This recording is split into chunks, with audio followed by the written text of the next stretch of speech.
எனவே இதுவரையிலும் நமக்கு தெரிந்த விஷயம் என்ன? ஒரு ஜனாசாவை இல்லத்தை விட்டு கபர்ஸ்தானுக்கு தூக்கிட்டு போறதுக்கு முன்னாடி குடும்பத்தார்கள் எல்லாம் அழுவாங்க. இவங்களை தூக்கிட்டு போகாதீங்க, இவங்களை தூக்காதீங்க, இவங்களை கொண்டுட்டு போகாதீங்கன்னு கத்துவாங்க, கதறுவாங்க.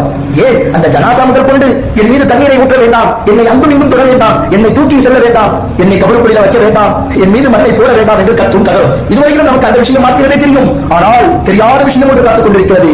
அந்த ஜனாசாவை கபருக்குள்ள எங்கு அடக்கம் செய்யப்படுகிறதோ அந்த கபரை சுற்றி இருக்கக்கூடிய 40 கபர்கள் அல்லாஹ்விடத்தில் இறைஞ்சுவார்கள், யா அல்லாஹ், இந்த மையத்தை இந்த இடத்திலே அடக்கம் செய்ய வேண்டாம். காரணம், உலகத்திலே வாழும்போது மிகப்பெரிய பாவியாக வாழ்ந்து விட்டார். இந்த செய்த பாவத்திற்காக தண்டனை அனுபவிப்பார். அந்த தண்டனை காற்று இந்த 40 கபர்களை பாதிக்குமே. எங்களால் நாங்கள் செய்த தண்டனையே எங்களால் தாங்க முடியவில்லை. மாறாக இவர் செய்த தண்டனை, இவர் செய்த பாவத்திற்காக தண்டனையை நாங்களும் அனுபவிக்க வேண்டுமா? எனவே இவரை நீ இங்கு அடக்கம் செய்ய வேண்டாம், இவரை நீங்க இந்த கபருக்குள்ள வைக்காதீங்க என்று 40 கபர்களும் கத்தும் கதரும்.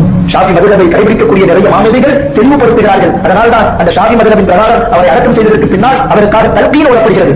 அவர் பாவங்கள் மன்னிப்பதற்காக தல்கீன் ஓடப்படுகிறது. ஆனால் ஒரு மையத்து சாலிகான மையத்தாக இருந்தால், புண்ணியம் தேடிய மையத்தாக இருந்தால், நன்மை இந்த உலகத்தில் அதிக நன்மைகளை சம்பாதித்த மையத்தாக இருந்தால் அந்த மையத்தை 40 கபர்களும் வரவேற்கிறது. யா அல்லாஹ், இந்த மையத்தை என் பக்கத்தில் அடக்கம் செய்ய வைரப்பே, யா அல்லாஹ், இந்த மையத்தை என் பக்கத்தில் அடக்கம் செய்ய வைரப்பே என்று 40 கபர்களும் இறைவனிடத்தில் மன்றாடும். காரணம், அந்த மையத்தில் நன்மை செய்த மையத்தாக இருந்தால், உலகத்திலே நன்மைகளை அதிகம் சம்பாதித்த மையத்தாக இருந்தால், அந்த மையத்தில் அனுபவிக்கக்கூடிய சோன காற்றை 40 கபர்களும் அடையும், 40 கபர்களும் அனுபவிக்கும் என்று ஷாஃபி மதுஹபில் இருக்கக்கூடிய நிறைய மாமேதைகள் தெளிவுபடுத்துகிறார்.